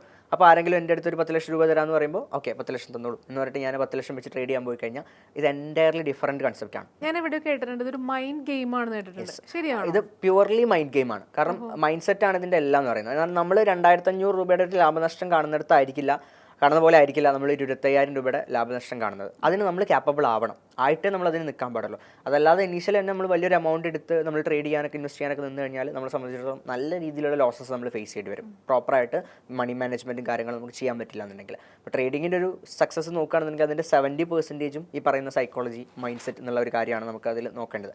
അപ്പോൾ അത് പ്രോപ്പറായിട്ട് നമുക്ക് മാനേജ് ചെയ്യാൻ പറ്റില്ല എന്നുണ്ടെങ്കിൽ ഈ കംപ്ലീറ്റ് ക്യാപിറ്റലിന് തന്നെ അത് വലിയൊരു ഡേഞ്ചറസ് സിനാരിയോ. അപ്പോൾ നമ്മൾ എങ്ങനെ പ്രോപ്പർ മാനേജ് ചെയ്യും? ഇപ്പോൾ ഫോർ എക്സാമ്പിൾ നമ്മൾ പറയുകയാണെങ്കിൽ 25,000 നമ്മൾ ഇൻവെസ്റ്റ് ചെയ്തിട്ട് നമുക്ക് ഇത്രയും രൂപ കിട്ടുന്നു എന്ന് പറയുമ്പോൾ നമുക്കത് ലാഭം കിട്ടി കഴിയുമ്പോൾ തീർച്ചയായിട്ടും നമ്മൾ വീണ്ടും ഇൻവെസ്റ്റ് ചെയ്യാനായിട്ട് നമ്മുടെ മൈൻഡ് പറയും അല്ലേ? അത് നമ്മൾ എത്ര നാളത് ചെയ്യാതെ നിൽക്കണം അല്ലെങ്കിൽ എങ്ങനെ നമ്മൾ ചെയ്യണം, എപ്പോൾ നമ്മൾ ചെയ്യണം, നമ്മൾ എങ്ങനെ മനസ്സിലാക്കും? ഒരു സിസ്റ്റമാറ്റിക് അപ്രോച്ച് ഉണ്ടാക്കിയെടുക്കുക എന്നുള്ളത് നമ്മൾ ഫസ്റ്റ് ചെയ്യേണ്ടത്. അപ്പോൾ ഇനീഷ്യലി നമ്മൾ സ്റ്റാർട്ട് ചെയ്യുമ്പോൾ നമ്മൾ എന്തെങ്കിലുമൊക്കെ കാണുന്നു, മേടിക്കുന്നു, ആ രൂപത്തിലെ കാര്യം ചിലപ്പോൾ ബിഗിനേഴ്സ് സ്റ്റാർട്ട് ചെയ്യാം. കാരണം ഈ അറിഞ്ഞിട്ടുള്ള നോളജിനൊക്കെ ബേസ് ചെയ്തിട്ട് അവർ സ്റ്റാർട്ട് ചെയ്യുന്ന ആ രീതിയിലായിരിക്കും. പക്ഷേ ഒരു പ്രോപ്പർ ഗൈഡൻസിലൂടെ വരികയാണെന്നുണ്ടെങ്കിൽ അവർക്ക് ആ ഒരു സ്ട്രാറ്റജി കാര്യങ്ങളുണ്ടാവും. ആ ഒരു സ്ട്രാറ്റജി ആയിരിക്കും അവർ ഫോളോ ചെയ്യുന്നത്. അതിലൊരു എൻട്രി ക്രൈറ്റീരിയ, ഒരു എക്സിറ്റ് ക്രൈറ്റീരിയ കാര്യങ്ങളുണ്ടാവും. പിന്നെ അതുപോലെ തന്നെ അവർ ഫോളോ ചെയ്യുന്ന മെത്തേഡ്സ് ആണെന്നുണ്ടെങ്കിലും ഫിക്സഡ് മെത്തേഡ്സ് ഒക്കെ ആയിരിക്കും അവർ ഫോളോ ചെയ്യുന്നത്. മാർക്കറ്റിനനുസരിച്ച് ഓരോ ടൈപ്പ് മാർക്കറ്റ് വരുമ്പോൾ എങ്ങനെ പാർട്ടിസിപ്പേറ്റ് ചെയ്യണം എന്ന രീതിയിലൊക്കെ ആയിരിക്കും പാർട്ടിസിപ്പേറ്റ് ചെയ്യുന്നത്. അപ്പോൾ ഇതിലൊരു കൺസിസ്റ്റൻസി എന്ന് പറയുന്നത് ഈ പറയുന്ന പോലെ ഇൻ പെർസെൻറ്റേജിൽ നമുക്കൊരു വർഷം അല്ലെങ്കിൽ 2 വർഷമെങ്കിലും നമ്മൾ പ്രോഫിറ്റബിൾ ആയിട്ട് നമുക്ക് പോയി കഴിഞ്ഞാലാണ് നമുക്ക് എന്താ പറയുക, നമ്മൾ കംപ്ലീറ്റ്ലി ഇത് ഓക്കെ ആയിട്ടുണ്ട്. സ്റ്റിൽ ഞാൻ പറഞ്ഞു ഇത് ലേണിംഗ് പ്രോസസ്സാണ്, എന്നാലും നമ്മൾ പഠിച്ചുകൊണ്ടിരിക്കണം. പക്ഷെ അവിടെ നമ്മൾ ക്യാപിറ്റൽ സ്കെയിൽ ചെയ്യുന്ന സമയത്ത് നമ്മൾ ഇനീഷ്യലി സ്റ്റാർട്ടിങ്ങിൽ തന്നെ ഇപ്പോൾ ഒരു ആദ്യത്തെ മാസം 25,000 വെച്ച് സ്റ്റാർട്ട് ചെയ്തു, ഒരു 2 മാസം കഴിയുമ്പോഴേക്കും 2 മാസം പ്രോഫിറ്റ് കിട്ടിയ ഒരു ആവശ്യത്തിൽ അടുത്ത മാസം തന്നെ ഒരു ലക്ഷങ്ങൾ കൊണ്ടുവന്നിട്ട് ഇടുന്നൊരു സിനാരിയോ ഉണ്ട്. അതാണ് ഞാൻ പറഞ്ഞത് ഒഴിവാക്കണം. അതല്ലാണ്ട് ഇപ്പോൾ നിങ്ങൾ കിട്ടിയ പ്രോഫിറ്റ് ഉണ്ടല്ലോ, ആ പ്രോഫിറ്റ് വെച്ചിട്ട് നിങ്ങൾ സ്കെയിൽ ചെയ്തോളൂ, കുഴപ്പമില്ല. നിങ്ങളിപ്പോൾ ക്യാപിറ്റലിൽ നിങ്ങൾ ഇൻവെസ്റ്റ് ചെയ്തു, നിങ്ങൾക്ക് പ്രോഫിറ്റ് കിട്ടി, അപ്പോൾ നിങ്ങൾക്ക് കൂടുതൽ ഇൻവെസ്റ്റ് ചെയ്യാൻ തോന്നുകയാണ്. അപ്പോൾ നിങ്ങൾ ആ പ്രോഫിറ്റ് വെച്ച് ഇൻവെസ്റ്റ് ചെയ്തോളൂ, അപ്പോഴും നിങ്ങൾക്ക് കുഴപ്പമില്ല. കാരണം നിങ്ങൾ ആ കിട്ടിയ പ്രോഫിറ്റിന് എന്ത് ചെയ്യുന്നുള്ളൂ, റിസ്ക് ചെയ്യുന്നുള്ളൂ. അതാണ് ബെറ്റർ ഓപ്ഷൻ എന്ന് പറയുന്നത്. അതല്ലാതെ കയ്യിൽ നിന്നും ഇൻവെസ്റ്റ് ചെയ്തിട്ട് ഒരു പരീക്ഷണത്തിന് നിൽക്കരുത്. പകരം നമുക്ക് ട്രേഡ് ചെയ്തിട്ട് കിട്ടിയിട്ടുള്ള പ്രോഫിറ്റ് ഇത് നമുക്ക് വേണമെങ്കിൽ അങ്ങനത്തെ ഒരു പരീക്ഷണത്തിന്. അതെ, കാരണം അത് നമ്മൾ അതിന് ക്യാപ്പബിൾ ആവണം എന്നുണ്ടെങ്കിൽ നമ്മൾ അത്രയെങ്കിലും കാര്യങ്ങൾ മനസ്സിലാക്കിയിരിക്കണം. അതല്ല പെട്ടെന്ന് നമ്മളെ ഫേസിലോട്ട് നമ്മളെ ലൈവായിട്ട് നമ്മളെ മുന്നിൽ ഇത് കാണുകയാണ്, ഈ ഒരു P&L ഈ ഒരു പ്രോഫിറ്റ് ആൻഡ് ലോസ് നമ്മുടെ മുന്നിൽ കടിക്കുന്നത് നമ്മൾ കാണുകയാണ്. അപ്പോൾ വലിയ എമൗണ്ടിൽ ഇത് വരുമ്പോൾ അത് നമ്മളെ സംബന്ധിച്ചിടത്തോളം അത് ഫേസ് ചെയ്യാനുള്ള ഒരു ക്യാപ്പബിലിറ്റി നമുക്ക് ഉണ്ടായിരിക്കണം. അതില്ല എന്നുണ്ടെങ്കിൽ നമ്മൾ അതിന് നിൽക്കരുത്. അപ്പോൾ അതാണ് അതിൻ്റെ ഒരു സിസ്റ്റം എന്ന് പറയുന്നത്. അപ്പോൾ നമ്മൾ ക്യാപിറ്റൽ എപ്പോഴും വലിയൊരു ക്യാപിറ്റൽ ട്രേഡിങ്ങിലോട്ട് കൊണ്ടുവരുന്നതിന് ഞാൻ ഒരിക്കലും സപ്പോർട്ട് ചെയ്യില്ല. ഇനീഷ്യലി മിനിമം ഒരു 1 ഇയർ എങ്കിലും പ്രാക്ടീസ് ചെയ്തിട്ട്, കാരണം ഈ ഒരു 1 ഇയറിൽ മാർക്കറ്റിൻ്റെ പല സൈക്കിൾസ് അവർ ഫേസ് ചെയ്യും. കാരണം അവരൊരു മാസം 2 മാസം കാണുന്ന ഒരു മാർക്കറ്റ് ആയിരിക്കില്ല അടുത്ത മാസം അവർ കാണാൻ പോകുന്നത്. കാരണം ഇപ്പോൾ മാർക്കറ്റിൻ്റെ ടെക്നിക്കൽ ടേംസിലോട്ട് പോകുകയാണെന്നുണ്ടെങ്കിൽ വോളറ്റൈൽ ആയിട്ടുള്ള മാർക്കറ്റ്സ്, സ്ലോ ആയിട്ടുള്ള മാർക്കറ്റ്സ്, അങ്ങനെ പല രീതിയിലുള്ള പ്രൈസ് മൂവ്മെൻറ്റും ഫ്ലക്ച്വേഷൻസ് ഒക്കെ നമ്മൾ ഫേസ് ചെയ്യേണ്ടതായിട്ട് വരും. അപ്പോൾ അങ്ങനെ ഇവർ അപ്രോച്ച് ചെയ്യുന്ന മാർക്കറ്റിൽ ആ 2 മാസം ഒരു പ്രോഫിറ്റ് ഉണ്ടാക്കിയെന്ന് വിചാരിച്ചിട്ട് അടുത്ത 2-3 മാസം അങ്ങനെ ആയിരിക്കില്ല മാർക്കറ്റ്, ചിലപ്പോൾ എൻറ്റയർലി ഡിഫറൻറ്റ് ആയിരിക്കും. അപ്പോൾ ഇവർ വലിയൊരു ക്യാപിറ്റൽ കൊണ്ടുവന്നിട്ട് ഇവർ നേരത്തെ ചെയ്ത പോലെ ചെയ്യുമ്പോൾ ഇവർക്ക് ലോസ് ഫേസ് ചെയ്യേണ്ടി വരും. അപ്പോൾ വലിയ ലോസസ് വരുമ്പോൾ ഇവർക്ക് സ്വാഭാവികമായിട്ട് എന്ത് ചെയ്യും, ഇവർ എമോഷൻസ് വർക്ക് ആവാൻ തുടങ്ങും. മനുഷ്യന്മാർക്ക് ഏറ്റവും കൂടുതൽ എമോഷൻസ് പ്രശ്നം വരുന്ന സംഭവമാണ് പൈസ എന്ന് പറയുന്നത്. അപ്പോൾ ഈ എമോഷൻസ് വർക്ക് ആകുമ്പോൾ നേരത്തെ പറഞ്ഞ മൈൻഡ് സെറ്റിൻ്റെ പ്രശ്നങ്ങളൊക്കെ വന്നു തുടങ്ങും. ഒരു ഡിസിപ്ലിൻ ഉണ്ടാവില്ല, പേഷ്യൻസ് ഉണ്ടാവില്ല. അപ്പോൾ അങ്ങനത്തെ പ്രശ്നങ്ങളൊക്കെ വരുമ്പോൾ സ്വാഭാവികമായിട്ടും ഒരു ട്രേഡ്സും കാര്യങ്ങളും കുളമാക്കാൻ തുടങ്ങും. അപ്പോൾ ഓവർ ട്രേഡ് ചെയ്യും, റിവെഞ്ച് ട്രേഡ് ചെയ്യും, പ്രോപ്പറായിട്ടുള്ള loss criteria, stop loss criteria കാര്യങ്ങളൊന്നും വെക്കാണ്ട് ട്രേഡ് ചെയ്യും. അപ്പോൾ അങ്ങനെ സിറ്റുവേഷൻസ് ഒക്കെ വരുമ്പോൾ സ്വാഭാവികമായിട്ട് ഇവർ എന്ത് ചെയ്യും, വലിയ നഷ്ടങ്ങളിലോട്ട് അത് എത്തിക്കും. അപ്പോൾ ആ നഷ്ടങ്ങൾ പിന്നെ റിക്കവർ ചെയ്യാൻ വേണ്ടിയിട്ട് അവർ ഓവർ ട്രേഡ് ചെയ്യുകയും റിവെഞ്ച് ട്രേഡ് ഒക്കെ ചെയ്ത് കഴിഞ്ഞാൽ വലിയ നഷ്ടങ്ങൾ പിന്നെ ഉണ്ടാവുമെന്നല്ലാതെ അതിൽ നിന്ന് അവർക്ക് കയറി വരാൻ ബുദ്ധിമുട്ടാവും. അപ്പോൾ ഒരു സർവൈവലിന് അവർക്ക് വളരെയധികം ബുദ്ധിമുട്ട് ഫേസ് ചെയ്യേണ്ടി വരും. അപ്പോൾ അതിലോട്ട് പോകാതെ ചെറിയൊരു ക്യാപിറ്റലിൽ ബിൽഡ് ചെയ്ത് കൊണ്ടുവരിക എന്നുള്ളതാണ് ഏറ്റവും ബെസ്റ്റ് ഓപ്ഷൻ എന്ന് പറയുന്നത്. ട്രേഡിംഗ് പറഞ്ഞു 16 വയസ്സിൽ ചെയ്തപ്പോൾ തന്നെ 25,000 ആണ് ഇൻവെസ്റ്റ് ചെയ്തത്. അത് ആക്ച്വലി ലോസ് ആയിരുന്നു അതോ പ്രോഫിറ്റ് ആയിരുന്നു? 25,000 സ്റ്റാർട്ട് ചെയ്ത സമയത്ത് എനിക്ക് പ്രോഫിറ്റ് ആയിരുന്നു ആക്ച്വലി. അതുകൊണ്ടാണ് സത്യം പറഞ്ഞാൽ എൻ്റെ അടുത്ത് പറഞ്ഞ പോലെ എൻ്റെ ഫ്രണ്ട് സർക്കിളിൽ നിന്ന് തന്നെ ആൾക്കാർ വന്നിട്ട് ഇത്ര രൂപ ഞാൻ ട്രേഡ് ചെയ്യുന്നിട്ട് പൈസ ഉണ്ടാക്കുന്നുണ്ടെന്ന് കണ്ടപ്പോൾ ഈ പറഞ്ഞ പോലെ ഇത്ര രൂപ തരാം, നമുക്കും കുറച്ച് പ്രോഫിറ്റ് ഉണ്ടാക്കി തരുമോ എന്ന് ചോദിച്ചിട്ട് നമ്മളെടുത്ത് വന്നപ്പോൾ ഓക്കെ ഞാൻ കാൽക്കുലേറ്റ് ചെയ്തു, ഓക്കെ 25,000 ആണ്, എനിക്ക് ഇത്ര പ്രോഫിറ്റ് ഉണ്ടാക്കാൻ പറ്റുന്നുണ്ട്, അപ്പോൾ ഇത്ര രൂപ ഉണ്ടായി കഴിഞ്ഞാൽ എനിക്ക് ഇത്ര രൂപ ഉണ്ടാക്കാൻ പറ്റും, ഇവർക്ക് ഇത്ര കൊടുത്താൽ മതി. നമ്മൾ സിമ്പിളായിട്ട് കാൽക്കുലേറ്റ് ചെയ്തു. പക്ഷേ മാർക്കറ്റിലോട്ട് വന്നപ്പോൾ അങ്ങനെയല്ല. നമ്മൾ ആ പൈസയും വെച്ച് നമ്മൾ ട്രേഡ് ചെയ്ത് തുടങ്ങുമ്പോൾ നേരത്തെ ഉണ്ടായിരുന്ന പോലെ നമുക്ക് ട്രേഡ്സോ കാര്യങ്ങളോ ഒന്നും മാനേജ് ചെയ്യാൻ പറ്റുന്നില്ല. എൻറ്റയർലി ഡിഫറൻ്റ് ആയി. അപ്പോൾ അങ്ങനെ വന്നു കഴിഞ്ഞപ്പോൾ നമ്മളെ സംബന്ധിച്ചിടത്തോളം അത് മാനേജ് ചെയ്യാൻ ബുദ്ധിമുട്ട് വന്നപ്പോൾ നമുക്ക് ലോസസ് ഫേസ് ചെയ്യേണ്ട സിറ്റുവേഷൻസ് വന്നു. എനിക്ക് ട്രേഡിങ്ങിലോട്ട് സ്റ്റാർട്ട് ചെയ്തതിൽ എനിക്ക് വലിയൊരു ക്രൈസിസ് ഫേസ് ചെയ്യേണ്ട ടൈം എന്ന് പറയുന്നതാണ്. ഏകദേശം നല്ലൊരു എമൗണ്ട് എനിക്ക് അതിൽ തന്നെ നഷ്ടം വന്നൊരു സിറ്റുവേഷൻ വന്നു. അതിൽ നിന്ന് പിന്നെ ഞാൻ റിക്കവർ ചെയ്യാൻ വേണ്ടിയിട്ട് നിലവിലെ ഫണ്ട്സ് ഞാൻ ഭാഗ്യത്തിനെന്ന് വേണമെങ്കിൽ ഞാൻ പറയാം. കാരണം ഞാനത് വലിയ സംഭവമായിട്ട് ഞാൻ അങ്ങനെ പ്ലാൻ ചെയ്ത് വെച്ചു എന്നൊന്നും ഞാൻ പറയത്തില്ല. കാരണം അതെന്ന് എനിക്ക് അതിൻ്റെ ഒരു ഹാഫ് ക്യാപിറ്റൽ മാത്രമേ എന്നെ സംബന്ധിച്ചിടത്തോളം അത്യാവശ്യം നല്ല പ്രോഫിറ്റ്സ് ഉണ്ടാക്കാൻ ആ ഹാഫ് ക്യാപിറ്റൽ മതി എന്നുള്ളത് കൊണ്ട് ഞാൻ അത് മാത്രമേ എടുത്തിട്ടുണ്ടായിരുന്നുള്ളൂ. ബാക്കി ഹാഫ് ക്യാപിറ്റൽ ഞാനന്ന് സേഫ് ആക്കിയിട്ടുണ്ടായിരുന്നു. അത് അന്ന് ഞാൻ അങ്ങനെ മണി മാനേജ് ചെയ്തത് കൊണ്ട് എനിക്കത് അങ്ങനെ ചെയ്യാൻ പറ്റിയെന്നുള്ളതാണ്. പക്ഷേ ആ ഒരു ബാക്കി ക്യാപിറ്റലിൽ പിന്നെ ഞാൻ ഒരു ബ്രേക്ക് എടുത്ത്, കാരണം ലോസസ് ഫേസ് ചെയ്തപ്പോൾ ഞാനൊരു ബ്രേക്ക് എടുത്ത് പിന്നീട് കാര്യങ്ങളൊക്കെ പഠിച്ച് ഒന്നും കൂടി എന്താണ് ഇവിടെ എൻ്റെ പ്രോബ്ലം, ഇപ്പോൾ ഈ ലോസ് വന്നതിൽ നിന്ന് എനിക്ക് എന്തുകൊണ്ടാണ് എനിക്ക് ലോസ് വന്നത് എന്ന് പഠിക്കാൻ ശ്രമിച്ചു. ആ ലോസ് ഇനി ആവർത്തിക്കാണ്ടിരിക്കാൻ എന്ത് ചെയ്യണം എന്നുള്ളത് നോക്കി. എന്നിട്ടാണ് ഞാൻ പിന്നെ റീസ്റ്റാർട്ട് ചെയ്യുന്നത്. ആൻഡ് റീസ്റ്റാർട്ട് ചെയ്ത സമയത്ത് വീണ്ടും ഞാൻ ചെറിയ ക്യാപിറ്റലിൽ നിന്നാണ് സ്റ്റാർട്ട് ചെയ്തത്. എന്നിട്ട് മെല്ലെ മെയിൻറ്റെയിൻ ചെയ്ത് കൊണ്ടുവരാണ്. അപ്പോൾ ഞാൻ പഠിച്ചൊരു പാടാണ് ഈ പറയുന്ന കാര്യം. ഞാനിപ്പോൾ ഇതുവരെ പറഞ്ഞ കാര്യം എന്ന് പറയുന്നത് വലിയൊരു ക്യാപിറ്റൽ വന്നു കഴിഞ്ഞാൽ കുറേ പ്രോഫിറ്റ് ഉണ്ടാക്കാം എന്നുള്ളൊരു അപ്രോച്ച് മാർക്കറ്റിൽ ഒരിക്കലും എടുക്കരുത്. ഓക്കെ, ഇനി എന്താണ് ഇതിൽ നിന്നും അച്ചീവ്മെൻറ്റ്സ് അല്ലെങ്കിൽ അവാർഡ്സ് കിട്ടിയിരിക്കുന്നത്? ഇപ്പോൾ ഇത് മാത്രമല്ല, ട്രേഡിംഗ് മാത്രമല്ല, അല്ലാതെ ബിസിനസ് സംരംഭങ്ങൾ തുടങ്ങിയപ്പോഴായാലും അച്ചീവ്മെൻറ്റ്സും അവാർഡ്സും കിട്ടിയിട്ടുണ്ടാവുമല്ലോ. എന്തൊക്കെയാണ് ഷിബ്ലി റഹ്മാൻ അങ്ങനെ നേടാൻ സാധിച്ചിട്ടുള്ളത്? എനിക്കിപ്പോൾ 2023 യങ് ഓൺടർപ്രണർ കേരള എന്ന് പറഞ്ഞിട്ടുള്ള ഒരു അവാർഡ് കിട്ടിയിട്ടുണ്ടായിരുന്നു. അത് ഈ പറഞ്ഞ പോലെ തന്നെ നമ്മുടെ സ്റ്റേറ്റ് മിനിസ്റ്ററിൽ നിന്നാണ് കിട്ടിയിട്ടുണ്ടായിരുന്നത്. കിട്ടിയിട്ടുണ്ടായിരുന്നു. ആൻഡ് അതുപോലെ സെൻട്രൽ മിനിസ്റ്ററിൽ നിന്ന് ഡൽഹിയിൽ വെച്ചിട്ടൊരു ഇവൻറ്റിൽ എക്സലൻറ്റ് ഓൺടർപ്രണർ എന്നുള്ള യങ് ഓൺടർപ്രണർ എന്നുള്ളൊരു അവാർഡ് കിട്ടിയിട്ടുണ്ടായിരുന്നു. ആൻഡ് എനിക്ക് എൻ്റെ ഒരു അച്ചീവ്മെൻറ്റിൽ ഏറ്റവും കൂടുതൽ മീൻസ് ഹാപ്പി ആയിട്ടുള്ള ഒരു അച്ചീവ്മെൻറ്റ് പറയുകയാണെന്നുണ്ടെങ്കിൽ India book of records achieve ചെയ്യാൻ പറ്റുന്നതാണ്. അത് ഈ പറഞ്ഞ പോലെ തന്നെ ഏജ് ആയിരുന്നു ഒരു കൺസിഡറേഷൻ എന്ന് പറയുന്നത്. ഈ ഒരു ഏജിൽ നമ്മൾ ഫൈനാൻസ് മേഖലയിൽ ഒരു ബിസിനസ് ബിൽഡ് ചെയ്ത് കൊണ്ടുവന്നു, ഇത്രയും സ്റ്റുഡൻസിനെ നമ്മൾ പഠിപ്പിച്ചു എന്നുള്ള കാര്യങ്ങളൊക്കെ ബേസ് ചെയ്തിട്ടാണ് നമുക്ക് ആ ഒരു ഇന്ത്യ ബുക്ക് ഓഫ് റെക്കോർഡ്സ് അച്ചീവ്മെൻറ്റും കാര്യങ്ങളും കിട്ടിയിട്ടുണ്ടായിരുന്നത്. അതാണ് എനിക്ക് പറയാവുന്ന അത്രയും വലിയ അച്ചീവ്മെൻറ്റ്. അതല്ലാണ്ട് കുറേ ആർട്ടിക്കിൾസും കാര്യങ്ങളും പിന്നെ ചെറിയ ചെറിയ വേദികളിൽ നമുക്ക് ഒരുപാട് വേദികളിൽ സംസാരിക്കാൻ പറ്റിയിട്ടുണ്ട്. കോർപ്പറേറ്റ് വേദികളിലും കോളേജുകളിലും കാര്യങ്ങളിലും സംസാരിക്കാൻ പറ്റിയിട്ടുണ്ട്. ഒരുപാട് സ്റ്റുഡൻസുമായിട്ട് ഇൻട്രാക്ട് ചെയ്യാൻ പറ്റിയിട്ടുണ്ട്. പിന്നെ അതുപോലെ പല സ്ഥലങ്ങളിലും ഈ റെക്കഗ്നൈസേഷൻ കിട്ടിയിട്ടുണ്ട്. പിന്നെ അതുപോലെ നമുക്ക് ആർട്ടിക്കിൾസ്, ന്യൂസ് കാര്യങ്ങൾ മീഡിയാസിലാണെന്നുണ്ടെങ്കിലൊക്കെ നമ്മുടെ പ്രൊഫൈൽസും കാര്യങ്ങളും വന്നിട്ടുണ്ട്. അപ്പോൾ അതൊക്കെ ഒരു വലിയ അച്ചീവ്മെൻ്റ് ആണ്. തീർച്ചയായിട്ടും ഇത്രയും അവാർഡ്സും അച്ചീവ്മെന്റ്സും കിട്ടിയെന്ന് പറയാൻ പറ്റുന്നത് തന്നെ ഒരു വലിയ നേട്ടമാണ് അല്ലേ? അതും ഈ ഒരു ഏജിൽ പറയാൻ പറ്റുക പറഞ്ഞത് അത് it's a big thing, it's a great thing. ട്രേഡിങ്ങിൻ്റെ ഒരു ഭാഗത്തേക്ക് വരികയാണെങ്കിൽ പലപ്പോഴും ഞാൻ എവിടേക്കോ വായിച്ച് കേട്ടിട്ടുള്ളതാണ്, നിങ്ങൾ ഗോൾഡിൽ ഇൻവെസ്റ്റ് ചെയ്യണം, അല്ലെങ്കിൽ ഗ്യാസിൽ ഇൻവെസ്റ്റ് ചെയ്യണം, അല്ലെങ്കിൽ പെട്രോൾ ഇൻവെസ്റ്റ് ചെയ്യണം എന്നൊക്കെ ഉള്ളത് കേട്ടിട്ടുണ്ട്. അപ്പോൾ ഷിബ്ലി റഹ്മാൻ എന്തിലാണ് ഫസ്റ്റ് ഇൻവെസ്റ്റ് ചെയ്തത്? എന്തിൽ ഇൻവെസ്റ്റ് ചെയ്യുന്നത് നല്ലതെന്നാണ് ഷിബ്ലി റഹ്മാൻ്റെ ഒരു ഒപ്പീനിയൻ? ഞാൻ ഇനീഷ്യലി സ്റ്റാർട്ട് ചെയ്ത സമയത്ത് മ്യൂച്വൽ ഫണ്ട്സിലാണ് ഇൻവെസ്റ്റ് ചെയ്തിട്ടുണ്ടായിരുന്നത്. പിന്നീടാണ് ട്രേഡിങ്ങിലോട്ട് വരുന്നതും, പിന്നെ സ്റ്റോക്സിൽ ട്രേഡ് ചെയ്യുന്നതും, പിന്നീട് ട്രേഡിങ്ങിൽ തന്നെ ഓപ്ഷൻസിലോട്ട് ട്രേഡിങ് സ്റ്റാർട്ട് ചെയ്തു. പിന്നെ സ്റ്റോക്സിൽ ഇൻവെസ്റ്റ്മെൻറ്റ്സ് മാത്രമാക്കി ഓപ്ഷൻസിൽ കൂടുതൽ ട്രേഡ് ചെയ്തു.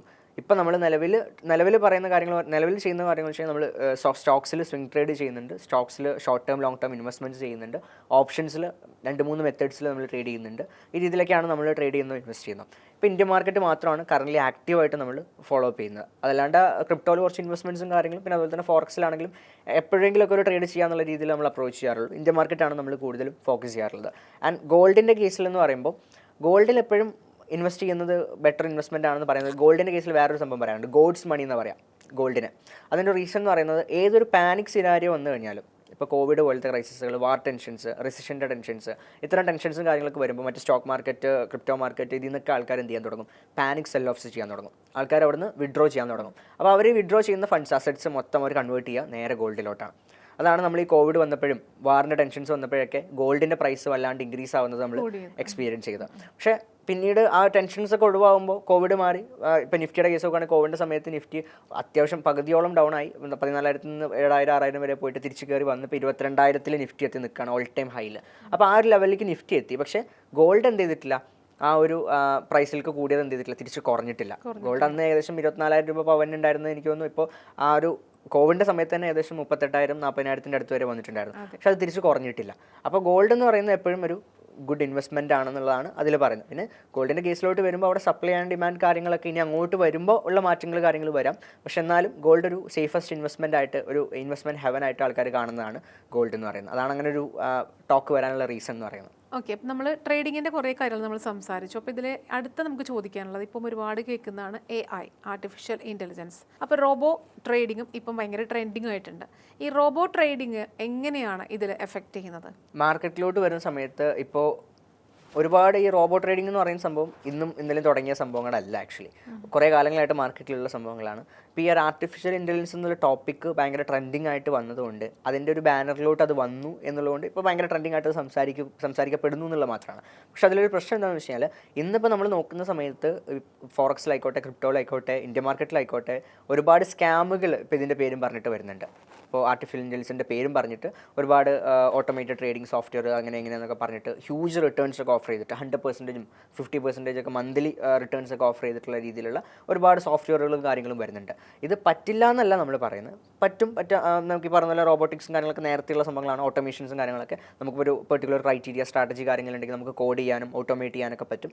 അത് നമ്മളെ സംബന്ധിച്ചിടത്തോളം അഡ്വാൻറ്റേജസ് എന്ന് പറയുന്നത്, നമുക്കിപ്പോൾ ഒരു ടൈം ഇല്ലാത്ത ഒരാളാണെന്നുണ്ടെങ്കിൽ നമുക്ക് ട്രേഡ്സും കാര്യങ്ങളും അങ്ങനെ ഓട്ടോമേറ്റ് ചെയ്യുകയാണെന്നുണ്ടെങ്കിൽ നമ്മൾ സ്ട്രാറ്റജീസ് കാര്യങ്ങൾ ബിൽഡ് ചെയ്തിട്ട് അവിടെ നമ്മളത് ഓട്ടോമേറ്റ് ചെയ്യുകയാണെന്നുണ്ടെങ്കിൽ നമ്മൾ ആക്റ്റീവായിട്ട് അവിടെ സിസ്റ്റത്തിന് മുന്നിൽ ഇരിക്കേണ്ട ആവശ്യമില്ല, ട്രേഡ് ചെയ്യേണ്ട ആവശ്യമില്ല. നമുക്ക് പാസീവ് ഇൻകം പോലെ ട്രേഡിങ്ങിനെ കൊണ്ടുപോകാൻ പറ്റുന്നതാണ്. പക്ഷേ അവിടെ ഒരു വെല്ലുവിളി എന്ന് പറയുന്ന മെയിൻ കാര്യം, നമുക്ക് ഈ ടെക്നിക്കൽ എറേഴ്സ് കാര്യങ്ങൾ വന്നു കഴിഞ്ഞാൽ നമ്മളുടെ പൈസയാണ് അവിടെ ട്രാൻസാക്ഷൻസ് ചെയ്യുന്നത്. അപ്പോൾ അവിടെ നമുക്ക് ടെക്നിക്കൽ എറേഴ്സ് കാരണം വലിയ ലോസസ് ഫേസ് ചെയ്യേണ്ട സിറ്റുവേഷൻസ് വരും, വലിയ ഡ്രോബാക്സ് ഫേസ് ചെയ്യേണ്ട സിറ്റുവേഷൻസും വരും. അപ്പോൾ ഇവിടെ ഇത്തരം സോഫ്റ്റ്വെയറുകൾ കാര്യങ്ങൾ അപ്രോച്ച് ചെയ്യുന്ന സമയത്താണെങ്കിലും പലരുടെയും ഒരു തെറ്റിദ്ധാരണ എന്താണെന്ന് വെച്ച് കഴിഞ്ഞാൽ, AI ആയതുകൊണ്ട് അല്ലെങ്കിൽ റോബോട്ടിക്സ് ആയതുകൊണ്ട് അവിടെ ലോസേ വരത്തില്ല, പ്രോഫിറ്റ് മാത്രമേ വരുള്ളൂ എന്നുള്ള രീതിയിൽ അപ്രോച്ച് ചെയ്യുന്ന ആൾക്കാരുണ്ട്. അങ്ങനെയല്ല, അവിടെയും ലോസും വരും, അവിടെയും പ്രോഫിറ്റും വരും, റിസ്ക്കും റിവാർഡും അതിനനുസരിച്ചാണ് വരുന്നത്. അപ്പോൾ പ്രോപ്പർ മാനേജിങ് ആയിട്ടുള്ള സ്ട്രാറ്റജീസ് കാര്യങ്ങളാണെന്നുണ്ടെങ്കിൽ അറ്റ് ദ എൻഡ് നമ്മളൊരു ഇയറിലൊക്കെ നോക്കുകയാണെങ്കിൽ പ്രോഫിറ്റബിൾ ആയിട്ട് പോകും. അല്ലാതെ ഹ്യൂജ് റിട്ടേൺസ് ഓഫർ ചെയ്യുന്നത് കണ്ടു കഴിഞ്ഞാൽ തന്നെ നമുക്ക് മനസ്സിലാക്കാൻ പറ്റും ഇത് സ്കാം ആണ്, ഇത് കുറച്ച് കാലം കഴിയുമ്പോൾ അത് സ്കാം ആവാനുള്ള സാധ്യതയുണ്ട്. പിന്നെ അതുപോലെ തന്നെ ഇപ്പോൾ ഈ റീസെൻ്റ് ആയിട്ട് 1-2 പ്ലാറ്റ്ഫോമുകൾ നമ്മളങ്ങനെ കണ്ടിട്ടുണ്ടായിരുന്നു ഇപ്പോൾ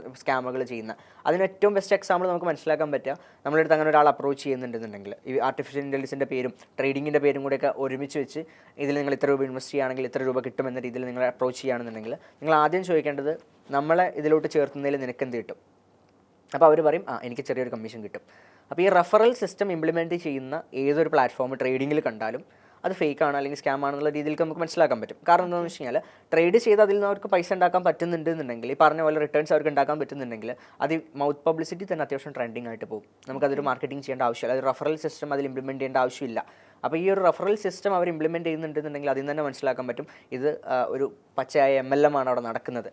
നേരത്തെ ഒക്കെ ഉണ്ടായിരുന്ന MLM തന്നെയാണ് അവിടെ നടക്കുന്നത്, മണി ചെയിൻ സിസ്റ്റം തന്നെയാണ് അവിടെ നടക്കുന്നത്. ഇത് വേറൊരു രീതിയിൽ ഈ ഒരു പേരിൽ ബാനറിൽ കൊണ്ടുവന്നു എന്ന് മാത്രമാണ്.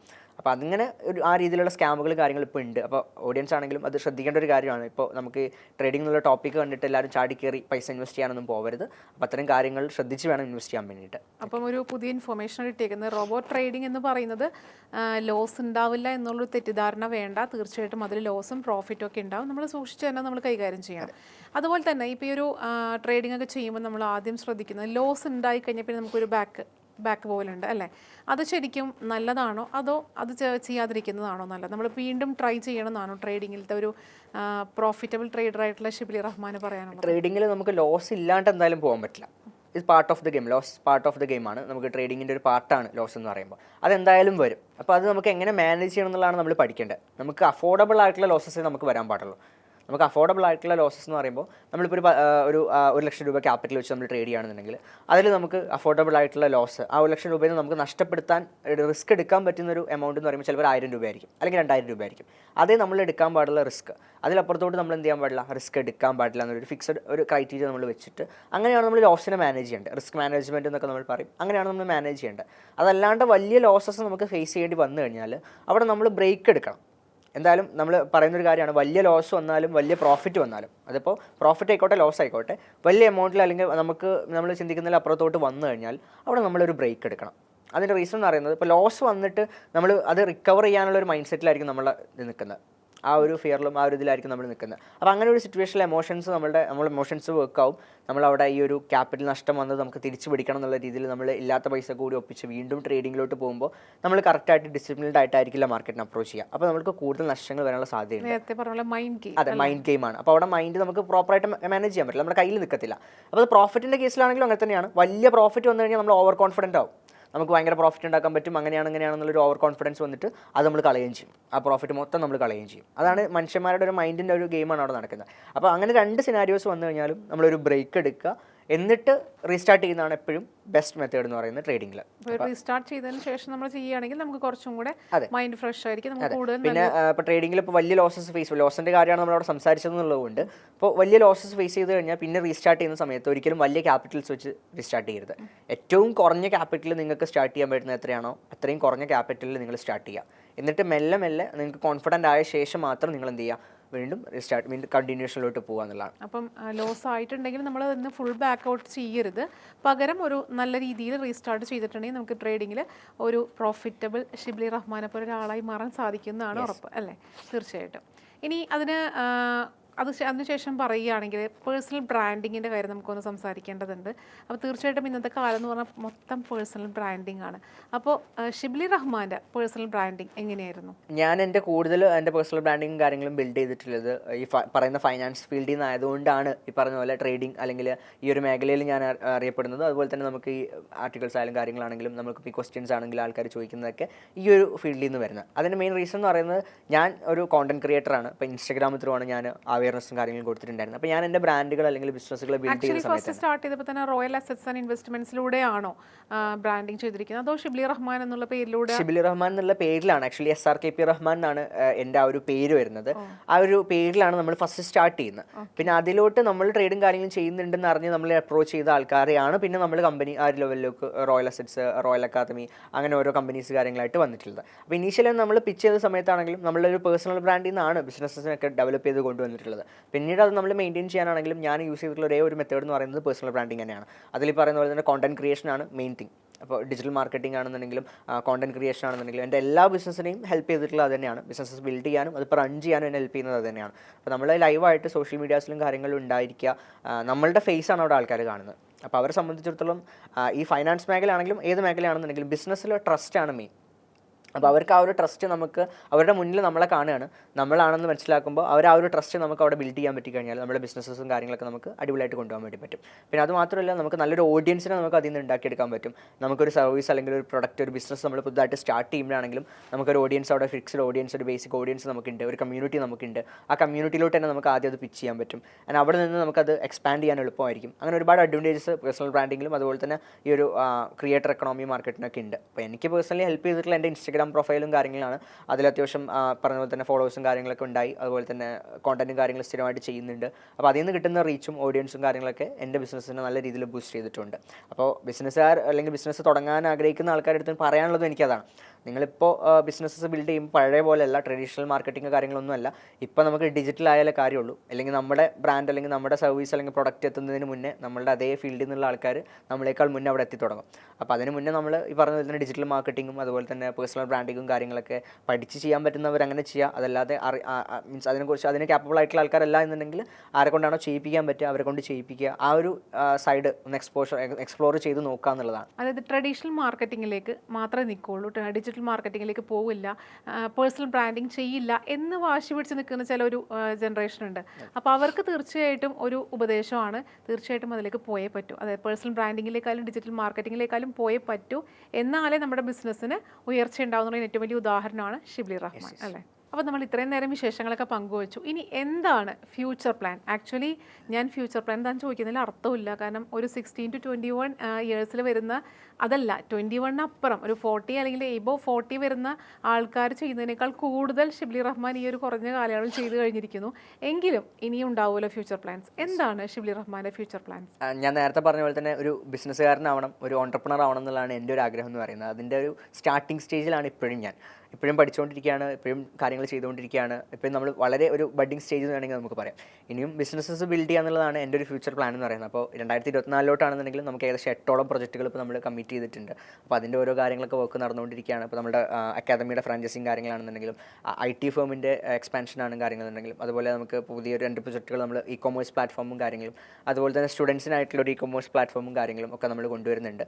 ആൻഡ് അതുപോലെ തന്നെ നമുക്ക് വീട്ടമ്മമാർക്കും ഹൗസ് വൈഫ്മാർക്കും അതുപോലെ നമ്മുടെ സ്റ്റുഡൻസിനെയും ഫോക്കസ് ചെയ്തിട്ട് തന്നെ ഒരു ഇ-കൊമേഴ്സ് പ്ലാറ്റ്ഫോമിൽ തന്നെ നമുക്കൊരു റീസെല്ലിംഗ് പ്ലാറ്റ്ഫോമും കാര്യങ്ങളും ഒരു കമ്മ്യൂണിറ്റിയെ നമുക്ക് അങ്ങനെ ബിൽഡ് ചെയ്ത് കൊണ്ടുവരാനുള്ളൊരു സംഭവം നമ്മൾ ചെയ്യുന്നുണ്ട്. പിന്നെ ഓണ്ടർപ്രണേഴ്സിനായിട്ടൊരു കമ്മ്യൂണിറ്റി ഇപ്പോൾ നമ്മൾ ബിൽഡ് ചെയ്ത് കൊണ്ടുവരുന്നുണ്ട്. അപ്പോൾ അതിൻ്റെ ഒരു എക്സ്പോഷറും കാര്യങ്ങളും നമുക്കിപ്പോൾ ഇങ്ങനെ കിട്ടുന്നുണ്ട്. അപ്പോൾ അതിൽ നിന്ന് പുതിയ പുതിയ ഐഡിയാസ് വരുന്നുണ്ട്. അപ്പോൾ അത് നമുക്ക് നമ്മളെ കൊണ്ട് ഇൻവെസ്റ്റ് ചെയ്യാൻ പറ്റുന്ന പ്രൊജക്റ്റുകൾ, നല്ല യുണീക്കായിട്ടുള്ള പൊട്ടൻഷ്യലുള്ള പ്രൊജക്റ്റുകളും കാര്യങ്ങളും വരുമ്പോൾ നമ്മൾ അതിൽ ഇൻവെസ്റ്റ് ചെയ്യുകയും അതിൽ നിന്ന് നമ്മൾ ബിസിനസ്സിനെ ബിൽഡ് ചെയ്യാൻ നോക്കുന്നുണ്ട്. അപ്പോൾ ആ രീതിയിലൊക്കെയാണ് ഇനി ഫ്യൂച്ചർ പ്ലാൻസ് എന്ന് പറയുമ്പോൾ. ഇപ്പോൾ ഈ 2024 ഏകദേശം നമ്മളുടെ ഒരു റൂട്ട് മാപ്പ് ഓൾറെഡി നമ്മൾ ഫിക്സ് ചെയ്തിട്ടുണ്ട്. ഏതൊക്കെ കാര്യങ്ങൾ എങ്ങനെയൊക്കെ ചെയ്യണം, ഏതൊക്കെ സമയത്ത് ഏതൊക്കെ ചെയ്യണം എന്നുള്ളത് നമ്മൾ. അപ്പോൾ ഓരോന്നായിട്ട് ഇനി ഉണ്ടാവും. ഓരോരോ ബിസിനസ്സുകളും ഓരോരോ ബ്രാൻഡുകളും നമ്മൾ കൊണ്ടുവരും നമ്മുടെ സൈഡിൽ നിന്ന്. അതാണ് നമ്മുടെ ഒരു ഫ്യൂച്ചർ പ്ലാൻ എന്ന് പറയുമ്പോൾ. ഓക്കെ, അപ്പോൾ ഇനിയും ഒരുപാട് ഉയരങ്ങളിലേക്ക് എത്തട്ടെ എന്ന് ആശംസിക്കുന്നു. 16 വയസ്സ് തൊട്ട് 21 വയസ്സ് വരെയുള്ള കാലഘട്ടം എന്ന് പറഞ്ഞാൽ ഏതൊരു ആൺകുട്ടിക്കും ആദ്യം വരുന്ന ചിന്ത ഒരു ലൈൻ എങ്ങനെ സെറ്റാക്കാമെന്നായിരിക്കും. പക്ഷേ അതിനേക്കാളൊക്കെ ഉപരി ലൈനല്ല, ഒരു സംരംഭം എങ്ങനെ ഉണ്ടാക്കാം, ഒരു ബിസിനസ് എങ്ങനെ നടത്താം, കുറച്ച് പേർക്ക് എങ്ങനെ ജോലി കൊടുക്കാം, എങ്ങനെ മാതാപിതാക്കൾക്ക് സപ്പോർട്ടായി നിൽക്കാം എന്നെല്ലാം ചിന്തിക്കുന്നവർ വളരെ കുറവാണ്. പക്ഷേ അങ്ങനെ ചിന്തിച്ചിട്ടുള്ള ഒരാളാണ് ഷിബ്ലി റഹ്മാൻ. ഷിബ്ലി റഹ്മാൻ ഒരു സംരംഭം മാത്രമല്ല, ഒന്നിൽ കൂടുതൽ സംരംഭങ്ങൾ, ഒരു പ്രോഫിറ്റബിൾ ട്രേഡർ ആവുകയും ചെയ്തു ഈ ഒരു 21 വയസ്സിനുള്ളിൽ. അപ്പോൾ തീർച്ചയായിട്ടും നമുക്ക് എല്ലാവർക്കും ഇൻസ്പയറിംഗ് സ്റ്റോറിയാണ് ഷിബ്ലി റഹ്മാൻ്റെ. ഇതുപോലുള്ള ഇൻസ്പയറിംഗ് സ്റ്റോറീസുമായിട്ട് ഇനിയും നമ്മൾ ഇൻസ്പയർ കാണുന്നത് വരെ it's me Sajna Zahra signing off.